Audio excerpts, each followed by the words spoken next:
आज का टॉपिक रहेगा आपका प्रॉफिट एंड लॉस। एक्सरसाइज को हम लोग डिस्कस कर रहे और आज प्रॉफिट एंड लॉस का पार्ट नंबर 8 डिस्कस करेंगे। प्रॉब्लम फर्स्ट को यहाँ पर समझते हैं। A grocer mixes two varieties of wheat and sells the mixture at ₹28 per kilogram to earn a profit of 25%. If the cost price of the first variety is twice that of the second, and he has mixed them in the ratio 2:3, then find the price per kg of the cheaper variety. एक grocer दो गेहूं की variety को mix करता है और उन्हें mix करने के बाद 28 रुपये प्रति किलोग्राम के हिसाब से बेचकर 25% का लाभ कमाता है। अब ये बोल रहा है कि अगर पहली वैरायटी का कॉस्ट प्राइस दूसरी से दोगुना है और उन्हें 2 और 3 के रेशियो में मिक्स किया जाता है, तो जो सस्ती वैरायटी है उसका आप लोगों को प्राइस निकालना है कि कितना होगा। ठीक है ना। अब देखो यहाँ पर दो तरीके की वैरायटी है और दो तरीके की जो वैरायटी है ना, उनका जो प्राइस है यानी कि उनका जो कॉस्ट प्राइस है, तो यहाँ पे लिख दूंगा कॉस्ट प्राइस। पहले तो यहाँ पे लिख दूंगा कॉस्ट प्राइस, यहाँ पे लिखेंगे वैरायटी फर्स्ट, वैरायटी फर्स्ट, और यहाँ पे लिखेंगे वैरायटी सेकंड। ठीक है ना, वैरायटी सेकंड। अगर दूसरे वाले का 1 है तो पहले वाले का कॉस्ट प्राइस 2 यूनिट है। ये तो कॉस्ट प्राइस के बारे में यहाँ पर दे रखा है, ये यहाँ पर कॉस्ट प्राइस के बारे में जानकारी है। ठीक है ना। और उन्हें मिक्स किस रेशियो में किया जाता है? 2:3 के रेशियो में मिक्स किया जाता है। यानी कॉस्ट प्राइस को अगर 2x और 1x यहाँ पर मान लो, कोई दिक्कत तो नहीं है, और मिक्स किया जा रहा 2:3 के रेशियो में। अब ये बोल रहा है कि इन दोनों को मिक्स करके 28 रुपये प्रति किलोग्राम के हिसाब से बेचे कर 25% का लाभ कमाया जा रहा है। यानी कि यहां से हम लोग कह देंगे कि बेचा कितने में जा रहा है? 28 में। यानी सेलिंग प्राइस इक्वल टू, यहां पर मैं लिख दूंगा कॉस्ट प्राइस, और कॉस्ट प्राइस पर 25% का प्रॉफिट कमाया जा रहा तो 125% में बेचा जाएगा। यानी कि जो सेलिंग प्राइस है वो कॉस्ट प्राइस का 125% के बराबर है। ठीक है ना। तो यहां से कहेंगे selling price equal to cost price, 125% होता है 5/4, और जबकि आपको ये दे रखा सेलिंग प्राइस 28, तो 28 इक्वल टू CP इंटू 5/4। तो यहां से हम लोग क्या कह देंगे कि CP आप लोगों का निकल कर आएगा 28 इंटू 4 डिवाइड बाई 5। यह आप लोगों का कॉस्ट प्राइस यहां पर निकल कर आ जाएगा। ठीक है, यहां तक बात समझ में आ रही है। अब देखो बड़े ध्यान से आप लोगों को समझना है।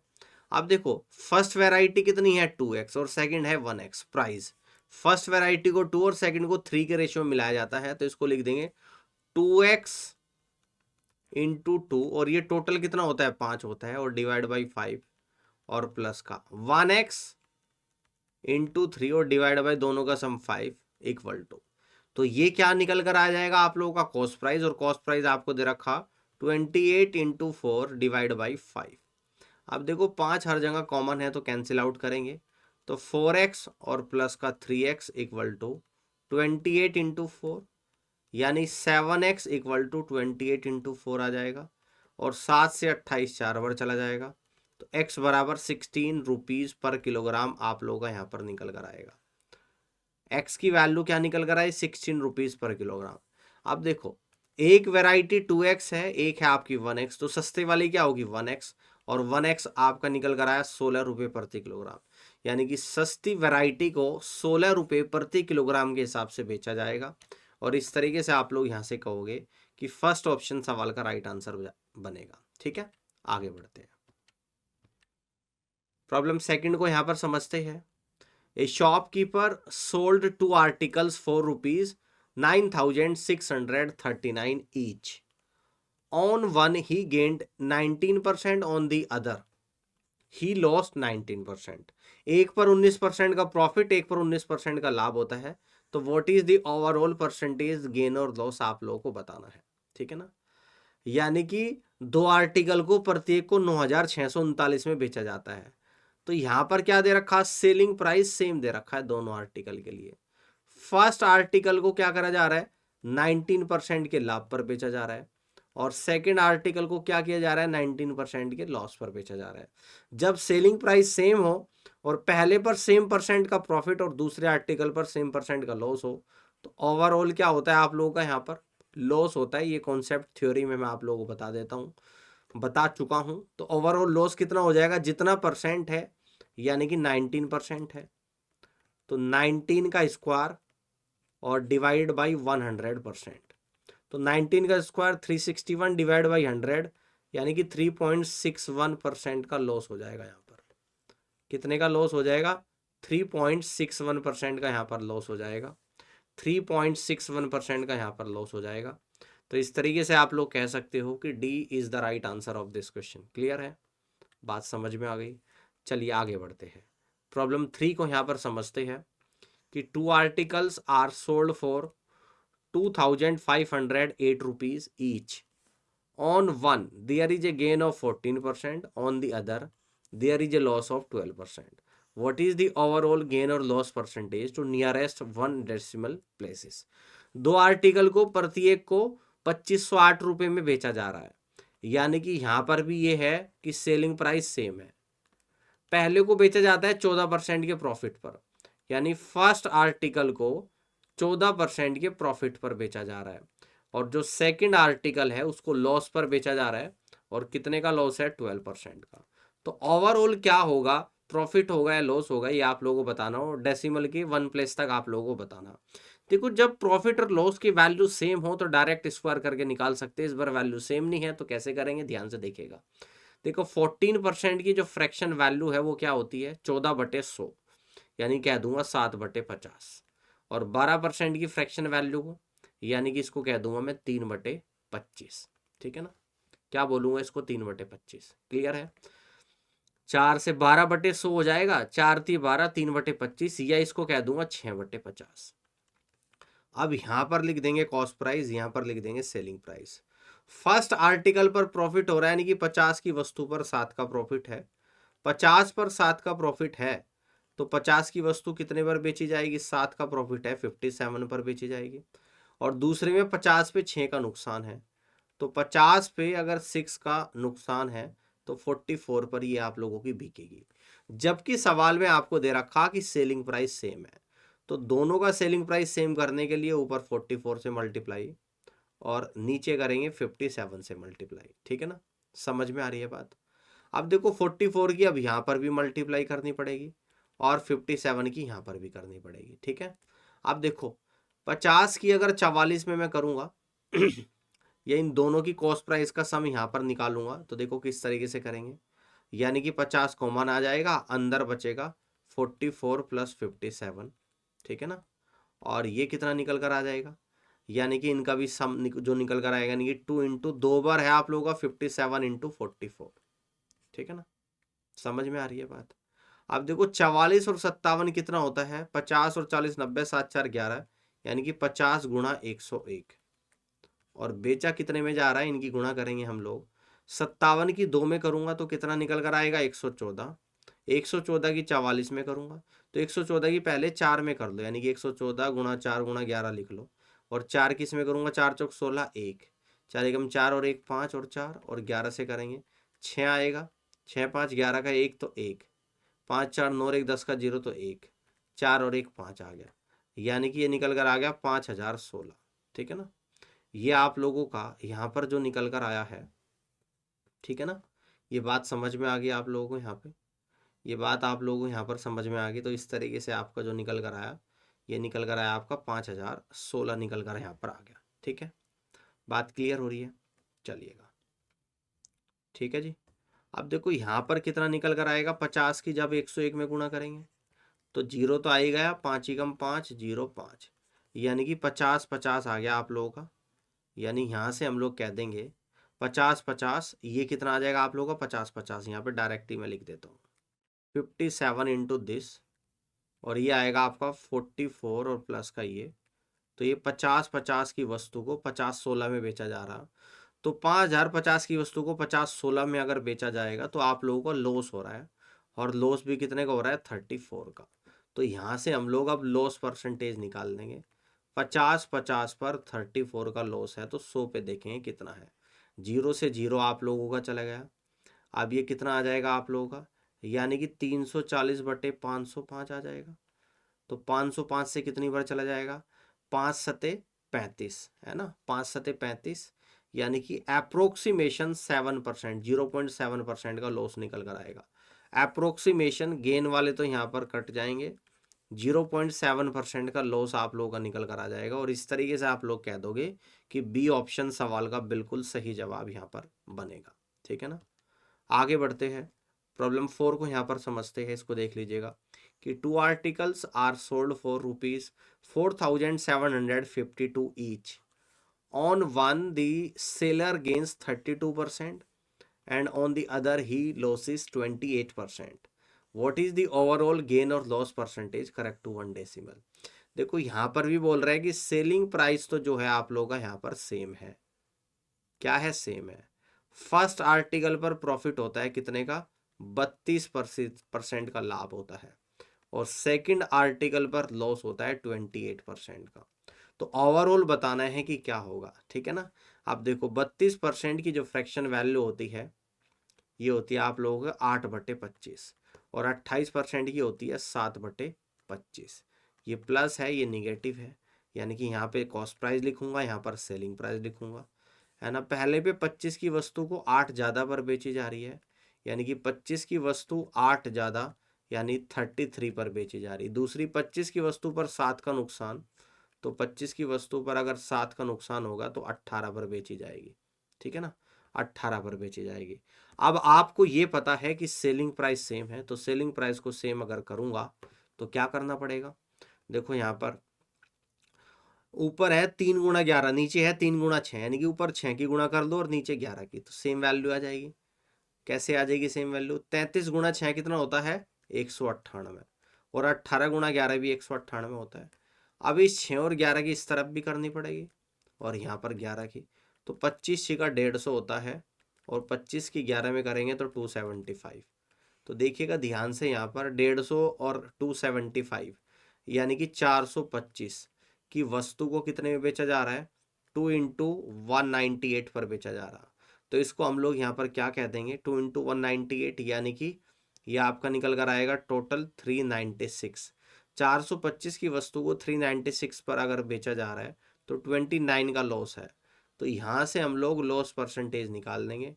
425 पर 29 का लॉस है, तो 100 पर कितना होगा, तो 25 ही कम 25 आ जाएगा, और 25×7 175, 25 चौका 100, 29×4 कितना होता है आप लोगों का, 116/17, 17×6 102, ठीक है ना, 14 140 और 17×8 136, यानी कि लॉस जो निकल कर आप लोगों का आया है 6.8% का लॉस आएगा। और इस तरीके से आप लोग कह सकते हो कि C is the right answer of this question. तो इस तरीके से सी ऑप्शन सवाल का बिल्कुल सही जवाब यहाँ पर बनेगा। क्लियर हो गई बात। आगे की तरफ बढ़ते हैं, प्रॉब्लम 5 को यहाँ पर समझते हैं कि 2 articles are sold for ₹10,384 each. The seller gains 18% on one and on the other he loses 12%. What is his overall gain or loss?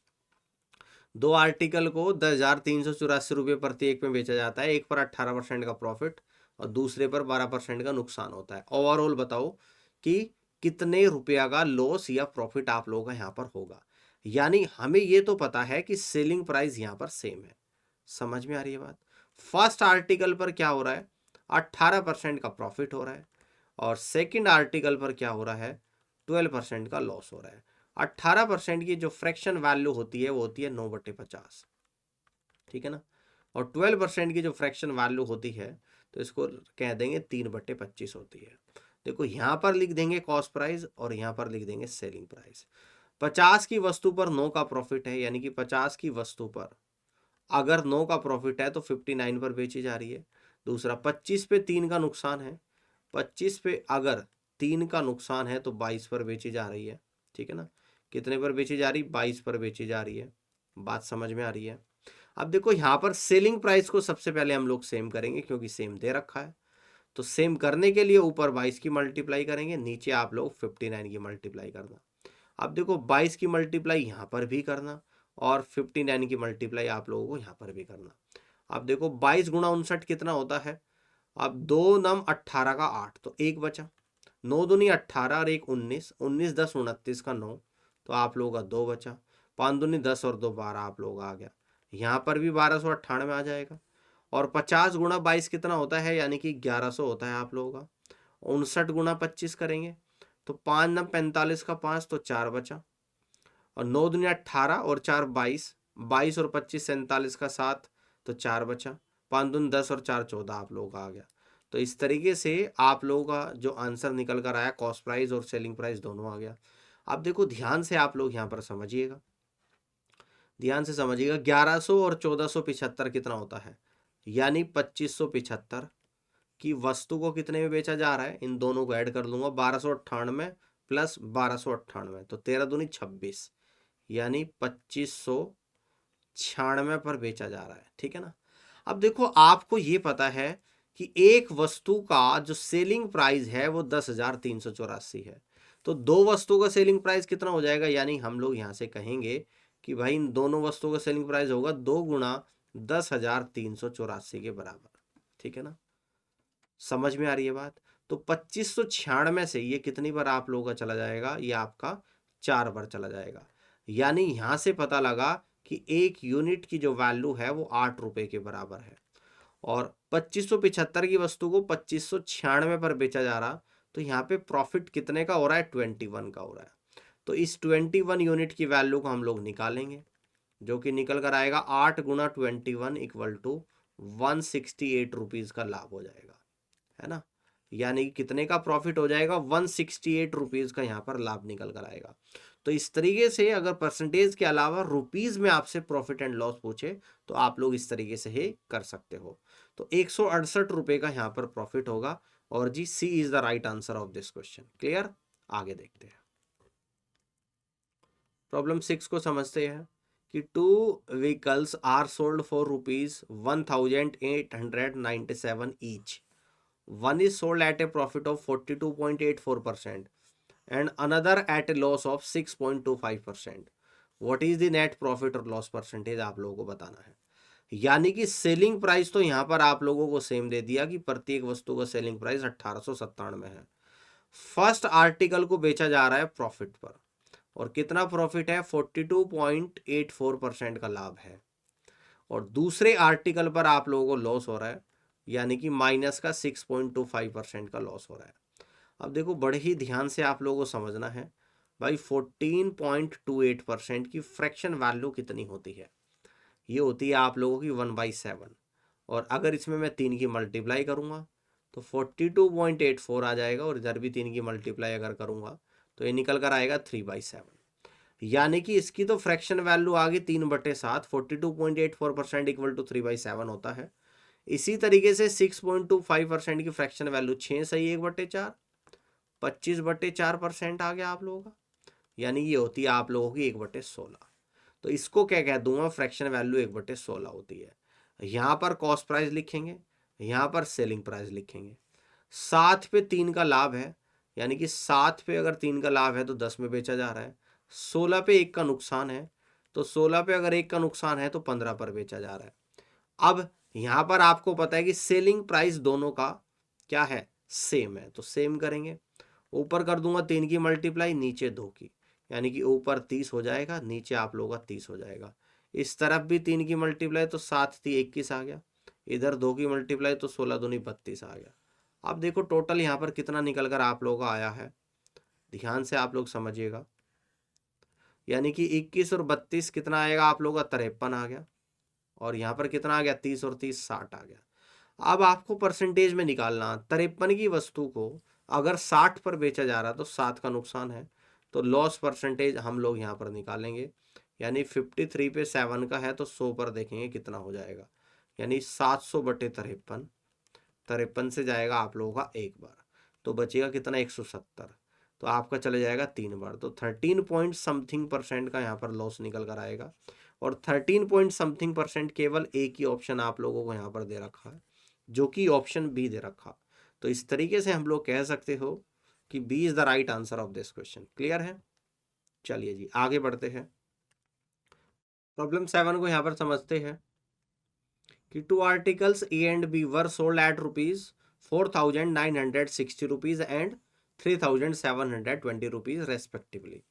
A profit of 31.25% is made on article A and a loss of 18.18% occurs on article B. Find the overall profit or loss percentage on whole transaction. दो वस्तुएं ए और B, ए को 4,960 और B को 3,720 रुपये में क्रम से बेचा जाता है। वस्तु ए पर 31.25% का प्रॉफिट होता है और वस्तु बी को 18.18% का लॉस होता है। तो overall profit and loss percentage बतानी है आपको टोटल ट्रांजैक्शन पर, ठीक है ना। अब तक हम लोग क्या देख रहे थे कि सेलिंग प्राइस सेम होता था, इस बार सेलिंग प्राइस अलग अलग दे दिया। तो यहां से हम लोग कह देंगे एक है आप लोगों का आर्टिकल ए, आर्टिकल्स ए, यानी कि एक तो है आप लोगों का आर्टिकल ए और दूसरा है आप लोगों का article B. Article B, article A की कीमत है 4960 रुपये, आर्टिकल बी की कीमत है 3720 रुपये के बराबर। ये आप लोगों का सेलिंग प्राइस के बारे में जानकारी दे रखी। अगर इनका रेशो निकालूं मैं दोनों का, तो 0 से 0 कट रहा है, इसके बाद और किससे कट रहा है, 4 से कटेगा, 4 एकम 4, 4 दूनी 8, 4 चौक 16, 4 नम 36 और 4 3 12, 31 से आपका 4 बार, 31 से आप लोगों का 3 बार, यानी कि इनके सेलिंग प्राइस का जो रेशो है 4:3 निकल कर आ गया। अब यहां पर और क्या दे रखा है, ये दे रखा कि फर्स्ट जो आर्टिकल है उस पे प्रॉफिट होता है 31.25% का, और जो सेकंड आर्टिकल है उस पे लॉस होता है -18.18% का। अब हमें इसकी फ्रैक्शन वैल्यू निकालनी पड़ेगी किसकी, यानी कि 31.25% की। इसकी फ्रैक्शन वैल्यू कितनी होती है, ध्यान से समझने, इसको ब्रेक कर दूंगा, 30% प्लस 1.25%, और इसको लिख दूंगा 30% को एज इट इज। 1.25% कितना होता है, 5/4%। 30% की फ्रैक्शन वैल्यू 3/10 और 5/4% की फ्रैक्शन वैल्यू 5/4 इंटू 100, तो 5 से आपका 20 बार चला जाएगा, यानी 80 अगर एलसीएम लूंगा तो कितना आ जाएगा, 8 × 24 और प्लस का 1, यानी 25/80 आ जाएगा, और ये 5/16 निकल कर आ जाएगा। 31.25% की फ्रैक्शन वैल्यू 5/16 होती है, तो यहां से मैं कह दूंगा कि इसकी जो फ्रैक्शन वैल्यू है 5/16 है। अब हम लोग निकालेंगे 18.18% की फ्रैक्शन वैल्यू, जो कि डायरेक्ट 2/11 होती है, मैं आपको ऑलरेडी बता चुका हूं परसेंटेज में। 18.18% की फ्रैक्शन वैल्यू 2/11। अब यहां पर लिखेंगे कॉस्ट प्राइस, यहां पर लिखेंगे सेलिंग प्राइस। देखो 16 की वस्तु पे 5 का लाभ हो रहा है, यानी कि 16 के पे 5 का अगर प्रॉफिट है तो 21 पर बेचा जाएगा, और 11 की वस्तु को 2 के नुकसान पर यानी कि 9 पर बेचा जाएगा, ठीक है ना। अब सबसे पहले आप सेलिंग प्राइस को इक्वल कर देना, ऊपर 21 है, नीचे क्या है, 9 है, 3 × 7 ऊपर है, 3 × 3 नीचे है, तो नीचे 7 की मल्टीप्लाई कर दो, ऊपर 3 की, तो नीचे ऊपर 63 बन गया। अब इनका जो रेशो दे रखा है ना आपको, किसको रेशो, इनके सेलिंग प्राइस का, ये तो हमने सेलिंग प्राइस अभी सेम कर लिया, लेकिन सेलिंग प्राइस का रेशो है 4:3, यानी कि पहले वाले में तो मल्टीप्लाई करनी है आपको 4 की और दूसरे वाले मल्टीप्लाई करनी 3 की। अब देखो इस 3 से 3 कट गया, यानी कि फाइनली ऊपर में 4 की मल्टीप्लाई, नीचे 7 की, तो 4 की यहां पर करूंगा और नीचे वाले में 7 की, तो 16 चौका 64 आ जाएगा और 11 सते 77 आ जाएगा, और 21 चौक 84 आ जाएगा, और 9 सती 63 आ जाएगा, ठीक है ना। ये समझ में आ गई बात। अब overall profit and loss percentage पूछता है आपसे, तो 64 और 77 को जोड़ दूंगा, 7 4 11 का 1, तो 1 बचा, 7 7 14, यानी कि 141 की वस्तु को कितने बेचे जा रहा, 84 और प्लस 63, 4 3 7, 8 6 14, 141 की वस्तु को 147 पर बेचा जा रहा है, तो 6 का नुकसान है, तो यहां से हम लोग लॉस परसेंटेज निकालेंगे। 141 पर कितने का लॉस है, यानी कि 6 का लॉस है, यहाँ पे हम लोग कहेंगे 141 पर 6 का नुकसान है और इंटू 100, ठीक है ना, समझ में आ रही है। तो 3 चौक 12, 3 सते 21 और 3 से 2 बार, यानी कि 200/47 आप लोग आ जाएगा, और 47 से कितनी बार आप लोगों का जा रहा है, यानी कि 4 टाइम्स जा रहा है एक तो, ठीक है ना, 4 टाइम्स जा रहा है, और ये कितना बच गया आपका 47 × 4 188, 12 बच गया, तो 47 से जाएगा आप लोगों का 2 बार। और आप अगर यहाँ पर देखोगे कि केवल एक ही ऑप्शन है जो 4 पॉइंट समथिंग दे रखा है, तो यहाँ पे 4.2 तो आपका निकल ही गया, आगे इस तरीके से आप लोगों का वैल्यू निकल कर आ जाएगी, यानी कि 4 point something % only you have one option, और यही ऑप्शन इस क्वेश्चन का बिल्कुल करेक्ट आंसर बनेगा, यानी कि C is the correct answer of this question. उम्मीद करता हूँ कि ये क्वेश्चन आपको समझ आया होगा, और इसके साथ ही साथ आपको ये पूरा लेक्चर भी अच्छे से क्लियर हो चुका होगा, और इस पूरी वीडियो को देखने के लिए आप सभी का बहुत बहुत धन्यवाद।